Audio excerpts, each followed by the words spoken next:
ઓમ શ્રી ગણેશાય નમઃ. જય શ્રી કૃષ્ણ મિત્રો. આજે આપણે પુણ્યશાળી ખૂબ પવિત્ર ગજેન્દ્ર મોક્ષ કથાની કથા સાંભળીશું. આ એક ગજેન્દ્ર નામના હાથીની આ કથા છે. સરસ મજાની પવિત્ર વાર્તા સાંભળજો મિત્રો. દરેક જીવનને મુક્તિ પ્રદાન કરનારી ભાગવત મહાપુરાણની ગજેન્દ્ર મોક્ષ કથા. આ કથા સાંભળવાથી દુઃસ્વપ્નનો નાશ કરનાર, સર્વ પાપોનો નાશ કરનાર, અજાણતા જાણી જોઈને થયેલા પાપનો નાશ કરનાર, વિકટ પરિસ્થિતિમાં કોઈ મનુષ્ય મુકાય ત્યારે જેનો પાઠ થાય છે તે શ્રીમદ ભાગવત પુરાણના 8મા સ્કંધમાં કહેલો છે. શ્રી સુખદેવજી મહારાજે પરીક્ષિતને વર્ણન કરીને બતાવ્યું છે. તે છે ગજેન્દ્ર મોક્ષ કથા. કર્જમાંથી મુક્તિ પણ આપે છે આ ગજેન્દ્ર મોક્ષ કથાનો પાઠ. આ વિડીયોમાં આપણે ગજેન્દ્ર મોક્ષનો પાઠ કરીશું. જો આ વિડીયો તમને પસંદ આવે તો વિડીયોને લાઈક કરજો, શેર કરજો અને આ ચેનલને સબસ્ક્રાઇબ જરૂર કરજો મિત્રો. ધન્યવાદ. મિત્રો, વેદમાં, રામાયણમાં, પુરાણમાં, મહાભારતમાં આદિ ગ્રંથોમાં શ્રી હરિનું જ સર્વ જગ્યાએ ગુણગાન કરવામાં આવ્યું છે. સર્વ રત્નોનો ભંડાર જે મેરુ પર્વત છે, સર્વ આશ્ચર્યથી ઐશ્વર્યથી ભરપૂર આકાશ છે, જેમ સર્વ તેજ સ્વરૂપ ગંગાજી છે, તે જ પ્રમાણે સર્વ દેવમય શ્રી હરિ ભગવાન વિષ્ણુ છે. શ્રીમદ ભાગવત ગીતા, વિષ્ણુ સહસ્ત્ર નામ, ભીષ્મ સ્તુતિ, મનુસ્મૃતિ અને ગજેન્દ્ર મોક્ષ કથા આ મહાભારતના 5 રત્ન કહેવાયા છે. જેનો પાઠ કોઈ પણ મનુષ્ય કરે તો તેના પાપો નષ્ટ થાય છે, પણ સાથે શ્રી હરિની કૃપા પણ પ્રાપ્ત થાય છે. અંત સમયે શ્રી હરિ ઉદ્ધાર કરે છે તે જીવનો જે આત્માનો ગજેન્દ્ર મોક્ષનો પાઠ રોજ કરે છે. આ ગજેન્દ્ર મોક્ષનો પાઠ શ્રી સુખદેવજીએ રાજા પરીક્ષિતને સંભળાવ્યો છે, જે હવે આપણે સાંભળીશું. ઓમ નમો ભગવતે વાસુદેવાય. રાજા પરીક્ષિતે સુખદેવજીને પ્રશ્ન પૂછ્યો, હે મુનિવર, ભગવાન શ્રી હરિએ ગજેન્દ્રને મગરમચ્છની પકડમાંથી કેવી રીતે છોડાવ્યા હતા તે અમને સંભળાવો. તમે અમને સંભળાવો, તે અમે સાંભળવા ઈચ્છીએ છીએ. બધી કથાઓમાં એ કથા પુણ્યમય, મંગલકારી અને શુભ છે, જેમાં મહાત્માએ ગાયેલા ભગવાન શ્રી હરિના પવિત્ર યશનું વર્ણન કરવામાં આવ્યું છે.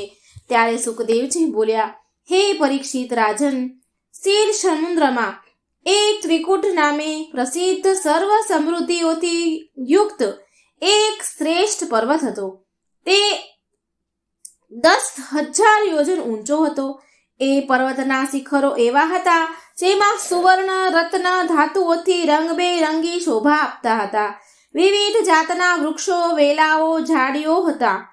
ઝરણાઓની કલકલ ધ્વનિથી એ પર્વત ગુંજતો રહેતો હતો. બધી બાજુથી સમુદ્રના મોજા આવીને તે પર્વતના આગલા ભાગ સાથે અથડાતા હતા અને પર્વત રાજના પગ પખાડી રહ્યા હતા. એ પર્વતના નાના નીલા પથ્થરોની ભૂમિ એવી સામળી થઈ ગઈ હતી જાણે તેની પર હરીભરી ધરો છવાઈ ગઈ હોય. તેની ગુફાઓમાં સિદ્ધો, ચારણો, ગંધર્વો, વિદ્યાધરો, નાગો, કિન્નરો, અપ્સરાઓ વગેરે વિહરતા હતા. તે પર્વતની તળેટીમાં જાત જાતના જંગલી પશુઓના ટોળા શોભી રહ્યા હતા.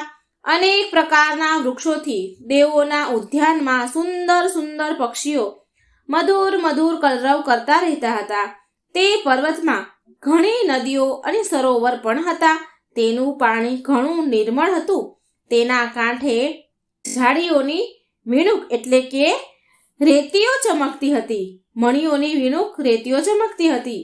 તેમાં દેવાંગનાઓ સ્નાન કરતી હતી.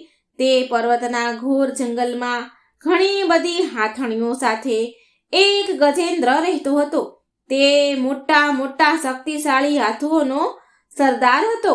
એક દિવસ ગજેન્દ્રએ પર્વત પર પોતાની હાથણીઓ સાથે કાંટાળા, કીચકવાળા, નેતર વગેરેને ઝાડીઓમાં અને વૃક્ષોને રગદોળતો ફરી રહ્યો હતો. તેની ગંધથી જ સિંહ, હાથી, વાઘ, ગેંડા વગેરે હિંસક પશુઓ, સર્પો, ચિત્તા, ગોરા, કાળા હરણ, ચમરી, ગાય વગેરે ભયભીત થઈને ભાગી જતા હતા અને તેની કૃપાથી વરુ, સુવર, પાડા, રીંછ, સાહુડી, લંગૂર, કૂતરા, વાંદરા, હરણ, સસલા વગેરે પ્રાણીઓ સર્વત્ર નિર્ભય થઈને ફરી રહ્યા હતા. તે ગજેન્દ્રની પાછળ પાછળ હાથણીઓ અને એના નાના નાના બચ્ચા પણ ચાલી રહ્યા હતા. મોટા હાથીઓ અને હાથણીઓ પણ તેને વીંટળાઈને ચાલી રહ્યા હતા. તેની ચાલના થમકારાથી પહાડ એકવાર તો કંપી ઉઠતો હતો. ત્યારે દૂરથી જ કમળની પરાગથી સુવાસિત વાયુની ગંધ સૂંઘીને તે પેલો હાથી સરોવર તરફ જવા લાગ્યો. ગજેન્દ્ર સરોવર તરફ જવા લાગ્યો કે જેથી શીતળતા અને સુગંધ લઈને વાયુ વહી રહ્યો હતો. વેગથી ચાલતો થોડી જ વારમાં ગજેન્દ્ર સરોવરના કિનારે જઈ પહોંચ્યો. તે સરોવરનું પાણી અત્યંત નિર્મળ અને અમૃત જેવું હતું. તે ગજેન્દ્ર રાજે તો તે પહેલા પાણીમાં પ્રવેશ કર્યો અને તેની સૂંઢથી ઉછાળીને મન ભરીને પાણી પીધું અને પછી તેમાં સ્નાન કરી પોતાનો થાક ઉતાર્યો. ગૃહસ્થ પુરુષની જેમ તે ગજેન્દ્ર મોહગ્રસ્ત થઈને પોતાની સૂંઢથી પાણીના ફુવારા ઉડાડીને પોતાની હાથણીઓ અને બચ્ચાઓને નવડાવવા લાગ્યો અને તેમના મોઢામાં સૂંઢ નાખીને પાણી પીવડાવવા લાગ્યો. ભગવાનની માયાથી મોહિત થયેલો ગજેન્દ્ર ઉન્મત્ત થઈ રહ્યો હતો અને એનો ખ્યાલ જ ન હતો કે મારે માથે કેટલું મોટું સંકટ તોળાઈ રહ્યું છે.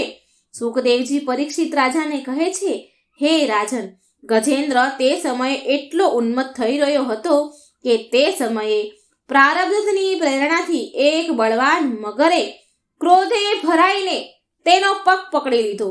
આ પ્રમાણે અચાનક સંકટમાં ફસાઈને તે બળવાન ગજેન્દ્રએ તેની શક્તિ અનુસાર પોતાને છોડાવવા માટે ઘણો પ્રયત્ન કર્યો, પરંતુ છોડાવી શક્યો નહીં. બીજા હાથીઓ, હાથણીઓ, બચ્ચાઓએ જોયું કે તેના સ્વામીને બળવાન મગરે ઘણા વેગથી ખેંચી રહ્યો છે અને તેઓ ઘણા ભયભીત થઈ રહ્યા છે અને ગજેન્દ્ર ત્યારે ભારે વ્યાકુળતાથી ગરજવા લાગ્યો. ઘણાએ તેને મદદ કરીને પાણીમાંથી બહાર કાઢવાનું તો ઈચ્છ્યું, પરંતુ તેમાં તેઓ સમર્થ ન હતા. ગજેન્દ્ર અને મગર પોતપોતાની પૂરી તાકાત લગાડી મથી રહ્યા હતા. ક્યારેક ગજેન્દ્ર મગરને બહાર ખેંચી આવે તો ક્યારેક મગર ગજેન્દ્રને અંદર ખેંચી જતો હતો. ત્યારે સુખદેવજી મહારાજ પરીક્ષિતને કહે છે, હે રાજન, આ પ્રમાણે લડતા લડતા બેવને 1000 વર્ષ વીતી ગયા અને તે બંને જીવતા જ રહ્યા. આ ઘટના જોઈને તો દેવો પણ આશ્ચર્ય પામ્યા. છેવટે ઘણા દિવસો સુધી પાણીમાં વારંવાર ખેંચાઈ જવાથી ગજેન્દ્રનું શરીર શિથિલ પડી ગયું. હવે ના તો તેના શરીરમાં બળ રહ્યું કે ના તેના મનમાં હિંમત રહી. શક્તિ પણ ક્ષીણ થઈ ગઈ હતી એની. મગર તો હતો જળચર પ્રાણી, માટે તેનું બળ તો ક્ષીણ થવાને બદલે વધી રહ્યું હતું. તે ઘણા ઉત્સાહથી વિશેષ બળ લગાડીને ગજેન્દ્રને ખેંચવા લાગ્યો. દેહાભિમાની ગજેન્દ્ર આ પ્રમાણે પ્રાણોના સંકટમાં આવી પડ્યો અને પોતાને છોડાવવા માટે સર્વ રીતે અસમર્થ બની ગયો.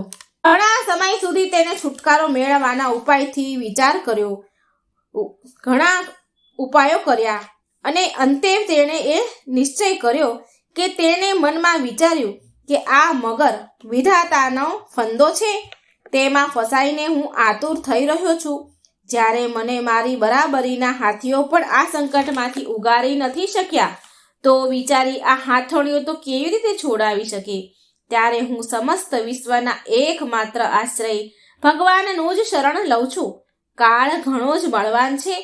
એ સાપની જેમ ઘણા પ્રચંડ વેગથી ઘણાને ગળી જવા માટે ઘસાતો જ રહે છે. તેનાથી અત્યંત ભયભીત થઈને જે ભગવાનના શરણે જાય છે તેને પ્રભુ જરૂર બચાવી લે છે. એમનાથી ભયભીત થઈને મૃત્યુ પણ પોતાનું કામ કરવા માટે દોડતું હોય છે. તે જ પ્રભુ સહુના આશ્રય છે. હું તેમનું જ શરણ લઉં છું. ત્યારે સુખદેવજી મહારાજ પરીક્ષિતને કહે છે, હે રાજન પરીક્ષિત, પોતાની બુદ્ધિથી આવો નિશ્ચય કરી ગજેન્દ્રએ પોતાના ચિત્તને હૃદયમાં એકાગ્ર કર્યું. પછી તે પૂર્વ જન્મમાં શીખેલા શ્રેષ્ઠ સ્ત્રોતનો પાઠ કરવા લાગ્યો, ભગવાનની સ્તુતિ કરવા લાગ્યો. ગજેન્દ્રએ સ્તુતિ કરતા કહ્યું કે જેઓ જગતનું મૂળ કારણ છે અને સૌના હૃદયમાં પુરુષ રૂપે બિરાજમાન છે, તેમજ સમસ્ત સંસારના એકમાત્ર સ્વામી છે તથા જેના કારણે આ સંસારમાં ચૈતન્યનો વિસ્તાર થયો છે, ભગવાનને હું નમસ્કાર કરું છું અને પ્રેમપૂર્વક તેમનું ધ્યાન ધરું છું. આ સંસારમાં તેમની જ સત્તા અસ્તિત્વથી પ્રતીત થઈ રહ્યું છે, તેમાં તેઓ જ પ્રાપ્ત રહેલ છે અને સ્વયં તેઓ જ સંસાર રૂપે પ્રગટ થઈ રહ્યા છે. આ બધું હોવા છતાં પણ તે આ સંસારથી અને તેઓના કારણે પ્રકૃતિથી સર્વથા પરે છે. તે સ્વયં પ્રકાશ, સ્વયં સિદ્ધ ભગવાનનું હું સ્મરણ કરું છું. આ વિશ્વ પ્રપંચ તેમની માયાથી અને તેમનામાં જ આરોપિત છે. આ વિશ્વનું તેઓ ક્યારેક લીલાથી નિર્માણ કરે છે અને ક્યારેક તેને નષ્ટ પણ કરી દે છે, પરંતુ તેમની દ્રષ્ટિ બંને સ્થિતિમાં જેમની તેમ એટલે કે સમાન રહે છે. એટલે કે તેઓ આના સાક્ષી છે અને વિશ્વ પ્રપંચના મૂળ કારણ છે, પરંતુ તેમનું કારણ નથી. તે પરમાત્મા પ્રભુ મારું રક્ષણ કરે. પ્રલયના સમયે સમસ્ત લોકપાલ અને તે બધાના કારણો સંપૂર્ણપણે નષ્ટ થઈ જાય છે અને તે માત્ર ગાઢ અને ઘેરો અંધકાર રહેવા પામે છે, પરંતુ અનંત પરમાત્મા તેનાથી સર્વથા પર બિરાજમાન છે. એ જ પ્રભુ મારું રક્ષણ કરો. તેમની લીલાનું રહસ્ય જાણવું એ અત્યંત મુશ્કેલ છે. તેઓ નટ એટલે કે નાટકના અભિનેતાની જેમ અનેક વેશ ધારણ કરીને તેના વાસ્તવિક સ્વરૂપને ના તો ઋષિઓ જાણે છે કે નથી દેવતાઓ જાણતા, કે તો પછી અન્ય એવું કોઈ પણ હોઈ શકે કે તેને સુધી પહોંચી શકે, તેનું વર્ણન કરી શકે? કોઈ પણ હોઈ શકે ખરી કે જે તેમને જાણી શકે, તેમનું વર્ણન કરી શકે? તે પ્રભુ મારી રક્ષા કરો. તેમના પરમ મંગલમય સ્વરૂપના દર્શન કરવા માટે મહાત્માઓ સંસારની સઘળી આસક્તિઓનો પરિત્યાગ કરીને અને વનમાં જઈને બ્રહ્મચર્ય વગેરે અલૌકિક વ્રતોનું અખંડપણે પાલન કરે છે તથા પોતાના આત્માને સહુના હૃદયમાં બિરાજમાન જોતા રહીને સ્વાભાવિક રીતે સહુનું હિત કરે છે. મુનિયોના સર્વસ્વ એવા મારા ભગવાન મારા સહાયક બનો. તેઓ જ મારી ગતિ અને નથી તો તેમને જન્મ કે કર્મ અને નથી નામ કે રૂપ. તો પછી તેના ગુણ અને દોષ વિશેની તો વાતની કલ્પના પણ કેવી રીતે કરી શકાય? આમ છતાં પણ વિશ્વનું સર્જન, સ્થિતિ અને સંહાર કરવા માટે તેઓ પોતાની માયાથી બ્રહ્મા, વિષ્ણુ અને રુદ્ર રૂપ એટલે કે જન્મ, કર્મ, નામ, રૂપ, ગુણ, દોષ વગેરેને અપનાવે છે. તે જ અનંત શક્તિમાન સર્વ ઐશ્વર્યમય પરમ બ્રહ્મ પરમાત્માને હું નમસ્કાર કરું છું. તેઓ અરૂપ હોવા છતાં બહુરૂપ છે. તેમના કર્મ અત્યંત આશ્ચર્યપૂર્ણ છે. હું તેમના ચરણોમાં નમસ્કાર કરું છું. સ્વયં પ્રકાશ સૌના સાક્ષી પરમાત્માને હું નમસ્કાર કરું છું. તેઓ મન, વાણી અને ચિત્તથી અત્યંત દૂર છે. તે પરમાત્માને હું નમસ્કાર કરું છું. વિવેકી મનુષ્ય કર્મ સંન્યાસ કરવા, કર્મ સમર્પણ પોતાના અંતકરણને શુદ્ધ કરીને જેમને પ્રાપ્ત કરે છે તથા પોતે તે જેઓ નિત્ય મુક્ત પરમાનંદ સ્વરૂપ છે, સ્વરૂપ છે, સાથે જ બીજાને કેવલ મુક્તિ આપવાનું સામર્થ્ય માત્ર એમનામાં જ છે. તે પ્રભુને હું નમસ્કાર કરું છું. જેઓ સત્વ, રજ, તમ આ ત્રણેય ગુણોના ધર્મ અપનાવીને ક્રમશ શાંત, ઘોર અને મૃડ અવસ્થા પણ ધારણ કરે છે. ભેદ રહિત સંભાવ પૂર્વક રહેલા અને જ્ઞાન ધન પ્રભુને હું વારંવાર નમન કરું છું. હે પ્રભુ, આપ સૌના સ્વામી છો, બધા ક્ષેત્રોમાં એકમાત્ર જાણનાર અને સહુના સાક્ષી છો. હું આપને નમસ્કાર કરું છું. આપ પોતે પોતાનું કારણ છો, પુરુષ અને મૂળ પ્રકૃતિ રૂપ પણ આપ જ છો. આપને વારંવાર નમસ્કાર છે. સગળી વસ્તુઓના અસ્તિત્વ રૂપે કેવળ પણ આપ જ છો. હું આપને નમસ્કાર કરું છું. આપ સહુનું મૂળ કારણ છો. આપનું કારણ કોઈ જ નથી તથા આપનામાં વિકાર કે પરિણામ આવતા નથી. તેથી આપ જ કારણ છો. આપને મારા વારંવાર નમસ્કાર છે. જેમ બધા નદી ઝરણા વગેરેનો પરમ આશ્રય સમુદ્ર છે, તેવી જ રીતે આપ સમસ્ત વેદો શાસ્ત્રોનું પરમ આપ મોક્ષ સ્વરૂપ છો અને સઘળી સંતો તમારું શરણ લે છે, સઘળા સંતો તમારું શરણ લે છે. તેથી હું તમને નમસ્કાર કરું છું. જેમ યજ્ઞમાં અરણી કાષ્ઠ ગુપ્ત રહે છે, તેવી જ રીતે આપે પોતાનું જ્ઞાન ગુણોથી માયાથી ગોપનીય રાખ્યું છે. ગુણોમાં ક્ષોભ થવાથી તેમના વિવિધ પ્રકારના સૃષ્ટિ રચનાનો આપ સંકલ્પ કરો છો. જેઓ કર્મ સંન્યાસ કે કર્મ સમર્પણ વડે આત્મતત્વની ભાવના કરીને વેદ શાસ્ત્રથી પર થઈને તેમના આત્માના રૂપમાં આપ પોતે જ પ્રગટ થઈ જાઓ છો, તેમને હું વારંવાર નમસ્કાર કરું છું. જેમ કોઈ દયાળુ મનુષ્ય ઝાડમાં ફસાયેલા પશુ બંધન કાપી નાખે, તેવી જ રીતે મારા જેવા શરણાગતને બંધનમાંથી મુક્ત કરો છો. આપ નિત્ય છો, પરમ કરુણામય છો અને આપ ભક્તોનું કલ્યાણ કરવા પ્રમાદ કરતા નથી. આપના ચરણોમાં મારા વારંવાર નમસ્કાર છે. સઘળા પ્રાણીઓના હૃદયમાં પોતાના અંશથી અંતર આત્મા રૂપે પ્રાપ્ત થતા રહો છો. આપ બધા ઐશ્વર્યથી પરિપૂર્ણ છો, અનંત છો. તમને હું વારંવાર નમસ્કાર કરું છું. પ્રભુ, જેઓ શરીર, પુત્ર, વડીલ, ઘર, પતિ અને સ્વજનોમાં આસક્ત છે, તેમને આપની પ્રાપ્તિ થવી અત્યંત મુશ્કેલ છે, કારણ કે આ પોતે ગુણોથી આસક્તિ વિનાના છો. જીવન મુક્ત મનુષ્ય પોતાના હૃદયમાં નિરંતર આપનું ચિંતન કરતા રહે છે, તેવા બધા ઐશ્વર્યથી પરિપૂર્ણ જ્ઞાન સ્વરૂપ ભગવાનને નમસ્કાર કરું છું. ધર્મ, અર્થ, કામ અને મોક્ષની કામનાથી મનુષ્ય તેમની ભક્તિ કરીને પોતાની અભિષ્ટ વસ્તુ મેળવી લે છે.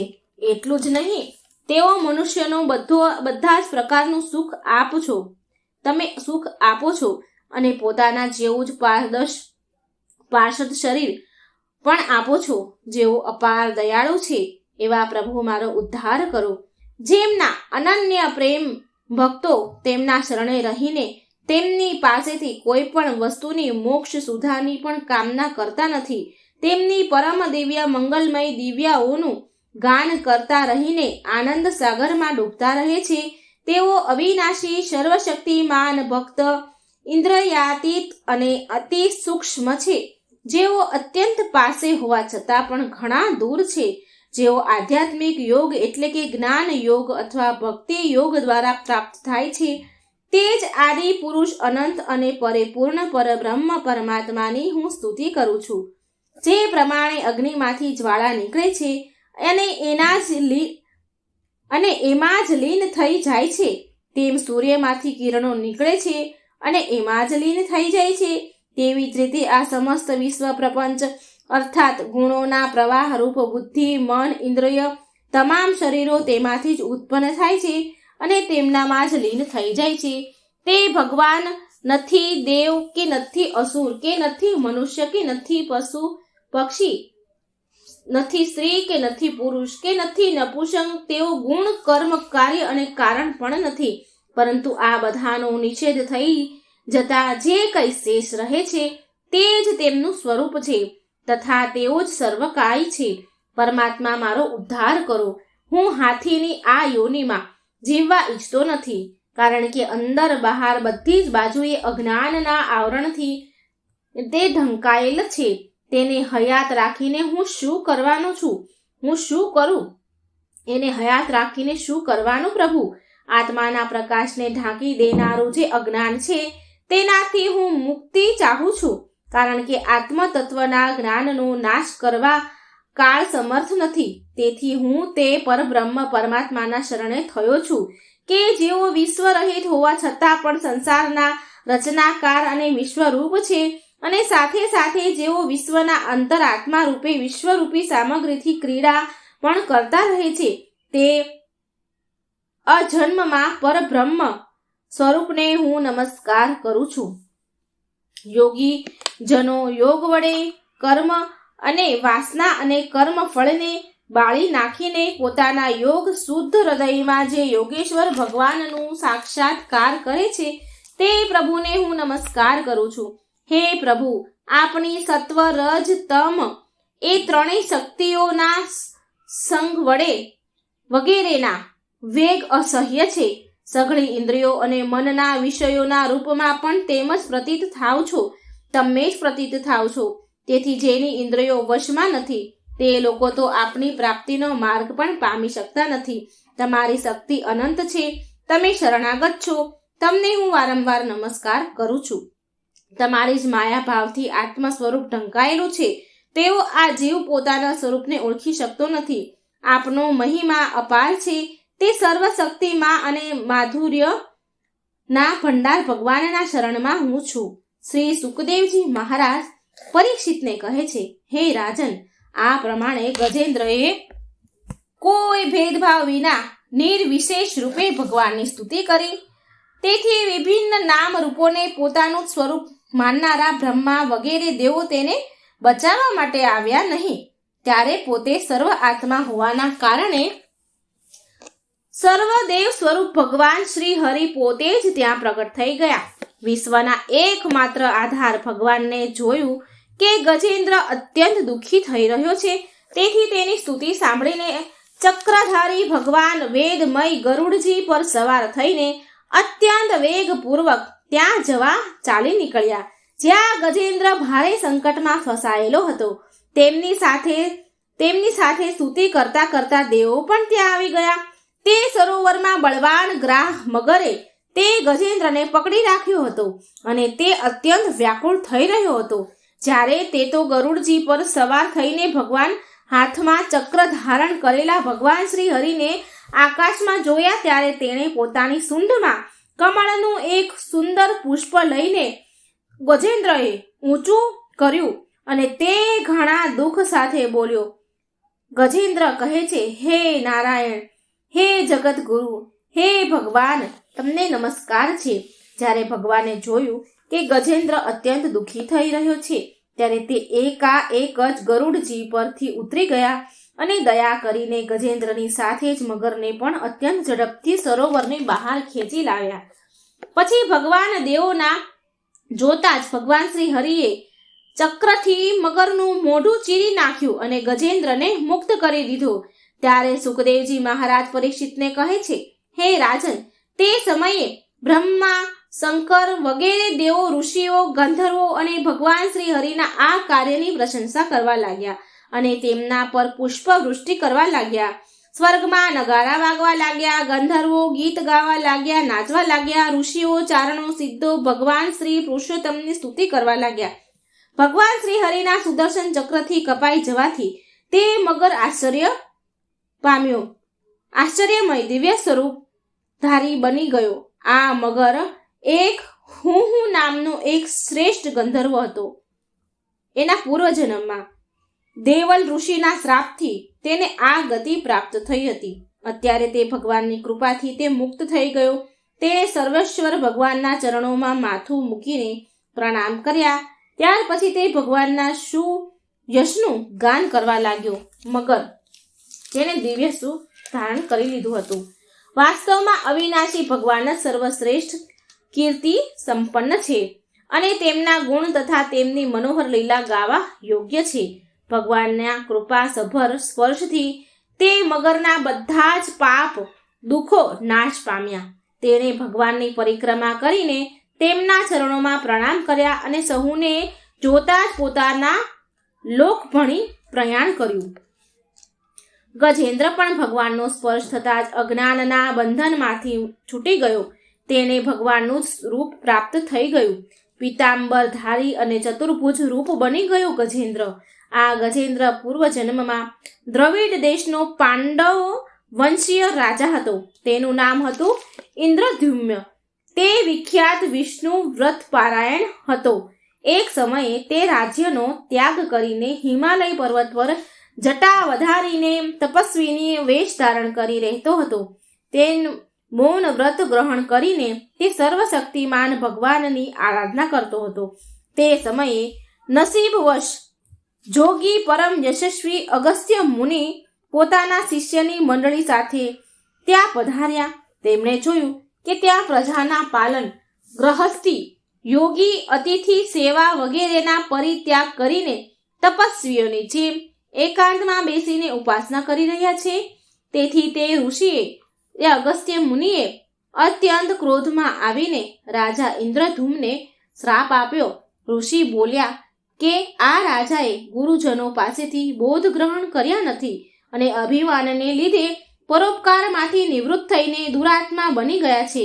બ્રાહ્મણોની અપમાન કરનારા આ હાથી જેવો જડ બુદ્ધિ છે, તો આને તે જ ઘોર અજ્ઞાનીથી હાથીની યોનિ પ્રાપ્ત થાય. સુખદેવજી પરીક્ષિત મહારાજને કહે છે કે હે રાજન, શ્રાપ તેમજ વરદાન આપવા સમર્થ અગસ્ત્ય મુનિ આ પ્રમાણે શ્રાપ આપીને પોતાની શિષ્ય મંડળી સાથે ત્યાંથી ચાલ્યા ગયા. રાજા ઇન્દ્રદ્યુમ્ને પણ આ શ્રાપને પોતાના પ્રારબ્ધ માનીને સમજીને સંતોષ માન્યો તેમણે. ત્યારબાદ આત્માનું વિસ્મરણ કરવાથી દેનારી હાથીની યોનિ મળી. પરંતુ ભગવાનની આરાધનાનો પ્રભાવ એવો હતો કે તેને હાથી હોવા છતાં પણ ભગવાનનું સ્મરણ સ્તુતિ યાદ આવી ગઈ. ભગવાન શ્રી હરિએ આ પ્રમાણે ગજેન્દ્રનો ઉદ્ધાર કરીને તેને પોતાના પાર્ષદ બનાવી લીધો. ગંધર્વો, સિદ્ધો, દેવો વગેરે ભગવાનની આ લીલાનું ગાન કરે છે. ભગવાન પાર્ષદ રૂપ ગજેન્દ્રને સાથે લઈને ગરુડ પર સવાર થઈને પોતાના અલૌકિક ધામમાં સીધા આવી ગયા.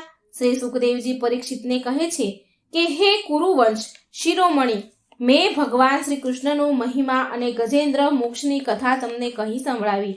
આ પ્રસંગને સાંભળનારા કડી સહજ મળને તથા દુઃસ્વપ્નને દૂર કરનારો તેમજ યશ ઉન્નતિ સ્વર્ગ આપનારો છે.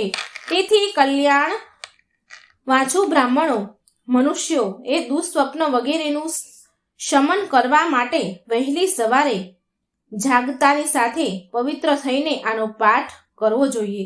સુખદેવજી રાજા પરીક્ષિતને કહે છે હે કુરુ શ્રેષ્ઠ પરીક્ષિત, ગજેન્દ્રની સ્તુતિથી પ્રસન્ન થયેલા સર્વવ્યાપક અને સર્વભૂત સ્વરૂપ ભગવાન શ્રી હરિએ તેને બધા જ લોકોની સામે જ આ વાત કહી હતી. ભગવાન શ્રી હરિએ કહ્યું હતું કે જે લોકો રાત્રિના પાછલા પહોરમાં ઉઠીને ઇન્દ્રિય નિગ્રહપૂર્વક એકાગ્રચિતે મારું તારું તથા આ સરોવર તથા પર્વત, ગુફા, વન, નેતર, કિચ્ચક અને વાંસની ઝાડીઓના વૃક્ષો તથા પર્વત શિખરો, મારું બ્રહ્માજીનું, શિવજીનું, ત્રણેય નિવાસ સ્થાનોનું, મારા પ્રિય ધામ ક્ષીરસાગરનું, શ્રી વત્સ ગોસુખમણી વનમાળા, મારી કોમગદી ગદા, સુદર્શન ચક્ર, 5 જન્ય શંખ, પક્ષીરાજ, ગરુડ, મારી સૂક્ષ્મ કલા સ્વરૂપ રહેતા શેષનાગ સૈયા, મારા આશ્રયે રહેતા લક્ષ્મી દેવી, બ્રહ્માજી, દેવર્ષિ નારદ, ભગવાન શંકર તથા ભક્તરાજ પ્રહલાદ, મત્સ્ય, કશ્યપ, વરાહ વગેરે અવતારોમાં કરેલા મારા અનંત પુણ્યમય ચરિત્ર, સૂર્ય, ચંદ્ર, અગ્નિ, ઓમકાર, સત્ય, મૂળ, પ્રકૃતિ, ગાય, બ્રાહ્મણ, અવિનાશી, સનાતન ધર્મ, સોમ, કશ્યપ અને ધર્મની પત્નીઓ, દક્ષ કન્યાઓ, ગંગા, સરસ્વતી, યમુનાજી, અલંગનંદા, ઐરાવત, હાથી, ભક્ત શિરોમણી, ધ્રુવ, સપ્ત બ્રહ્મ ઋષિ અને પવિત્ર કીર્તિ મહાપુરુષો, નળ, યુધિષ્ઠિર, જનક આદિનું જે સ્મરણ કરે છે તે સમસ્ત પાપોમાંથી મુક્ત થાય છે. કારણ કે આ તમામ મારા જ સ્વરૂપ છે, મારા જ રૂપ છે. ભગવાન ગજેન્દ્રને કહે છે હે પ્રિય ગજેન્દ્ર, જે લોકો બ્રહ્મ મુહૂર્તમાં જાગીને તેમની કરેલી સ્તુતિથી મારું સ્તવન કરે છે હું તેમના જ મૃત્યુકાળે નિર્મળ બુદ્ધિ આપીશ. સુખદેવજી રાજા પરીક્ષિતને કહે છે હે પરીક્ષિત રાજા, હે રાજન, આ પ્રમાણે કહીને ભગવાન ઋષિકેશ દેવતાઓનું અભિનંદન કરતા રહીને પોતાના શ્રેષ્ઠ શંખ વગાડીને ગરુડજી પર આરૂઢ થઈને અંતર્ધ્યાન થઈ ગયા. આમ શ્રી ભગવાન ભાગવત મહાપુરાણમાં સુખદેવજીએ રાજા પરીક્ષિતને કહેલી કથા ગજેન્દ્ર મોક્ષની કથા પૂર્ણ થાય છે. જે મનુષ્ય પ્રાતઃ કાળે ઉઠીને આ ગજેન્દ્ર મોક્ષની કથા સાંભળે છે તે મનુષ્ય દીર્ઘ આયુષ્યવાળો બનશે, પાપોમાંથી તુરંત મુક્તિ પામશે, તેના દુઃસ્વપ્નોનો નાશ પામશે. આ કથા ભગવાન શ્રી હરિએ સ્વયં કહેલું છે. આ કથન એમનું કહેલું છે. મિત્રો, આ ગજેન્દ્ર મોક્ષની કથા દુર્લભ ફળ દેનારી છે. અત્યારના સમયમાં આ ગજેન્દ્ર મોક્ષની કથા મંગલમય છે, માટે આનું વાંચન કરવું જોઈએ તથા આ કથા રોજ એકવાર સાંભળવી જોઈએ, જેથી ભગવાન શ્રી હરિ અનાથોના નાથ સર્વ બંધનમાંથી મુક્ત કરે, આપનું કલ્યાણ કરે. મિત્રો, જો આપને આ ગજેન્દ્ર મોક્ષ કથાનો વિડીયો પસંદ આવે તો લાઈક કરજો, શેર કરજો અને આ ચેનલને સબસ્ક્રાઈબ પણ જરૂર કરજો. મિત્રો, જ્યારે કોઈ પણ દેવી દેવતા આપણી સહાય ન આવે ત્યારે આ ભક્ત વત્સલ ભગવાન, આ પૃથ્વીના શ્રીપતિ ભૂપતિ, આપણા પાલન પોષણ કરનારા ભગવાન શ્રી નારાયણ હરિ વિષ્ણુ આપણી રક્ષા માટે જરૂર આવે છે. એ આ ગજેન્દ્ર મોક્ષની કથા સાક્ષી પૂરે છે. માટે જ એમને અનાથોના નાથ કહેવાય છે. જેનું કોઈ નથી, જેનું કોઈ ન હોય તેના ભગવાન હોય છે. આ કથન સત્ય છે. શ્રી હરિનું શરણ એવું છે જે આપને સર્વ પાપોમાંથી મુક્ત કરે છે, મુક્તિ પ્રદાન કરે છે. જે કોઈ ગજેન્દ્ર મોક્ષની આ કથા સાંભળશે, વાંચશે, સ્તુતિ કરશે તેને મૃત્યુ વખતે ભગવાન શ્રી હરિ મુક્તિ પ્રદાન કરે છે. એ આ ગૂઢ રહસ્ય છે. ભગવાન શ્રી હરિના દર્શન વડે આપણને સર્વ પાપ બંધનમાંથી મુક્ત કરશે. સુદર્શન એટલે કે શુભ દર્શન, હૃદય વાણીથી ઈશ્વરનું દર્શન એ જ સુદર્શન છે. આ સુદર્શન દ્વારા ભગવાન શ્રી હરિ આપણા સહુની રક્ષા કરે છે અને કરતા જ રહેશે અને કરતા જ રહેશે. જગતનું કલ્યાણ કરનારા ગોવિંદને હું વારંવાર વંદન કરું છું. મને આશા છે મિત્રો કે આ વિડીયો તમને જરૂર પસંદ આવ્યો છે. મને સાંભળવા માટે ધન્યવાદ. જય શ્રી કૃષ્ણ. રાધે રાધે. Thank you.